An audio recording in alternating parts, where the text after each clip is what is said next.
ترتيب جدول الدوري المصري الممتاز بعد فوز نادي الزمالك على المصري البورسعيدي. الزمالك في المركز الأول 13 نقطة من 6 مباريات. المركز الثاني النادي المصري البورسعيدي 11 نقطة من 6 مباريات.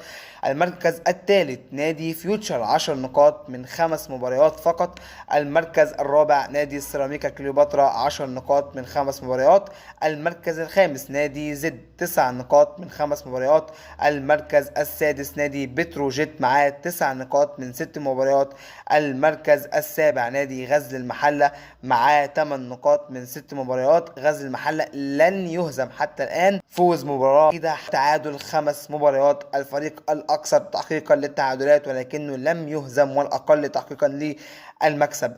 المركز الثامن نادي بيراميدز 8 نقاط ولكنه لعب 5 ماتشات فقط. المركز التاسع نادي انبي 8 نقاط من 5 مباريات. المركز العاشر نادي حرس الحدود 8 نقاط من 5 مباريات. المركز ال11 النادي البنك الأهلي 7 نقاط من 5 مباريات. أين هو النادي الأهلي؟ تساؤلات جماهير النادي الأهلي، أين هو مكانه وتمركزه في جدول الدوري المصري الممتاز؟ الأهلي يأتي في المركز ال15، ولكن الأهلي يا جماعة لعب 4 مباريات فقط وحقق منهم 5 نقاط، وعنده اليوم مواجهة حاسمة أمام نادي إنبي قوية جدا جدا جدا.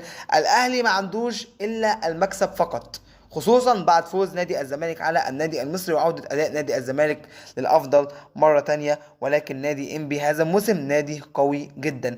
ده كان يا جماعة ترتيب جدول الدوري المصري الممتاز بعد فوز الزمالك على المصري البورسعيدي، ولكن لن تكتمل جولة كاملة. بعد انتهاء الجولة كاملة أكيد طبعا النتائج والمراكز هتتغير. السلام عليكم ورحمة الله وبركاته.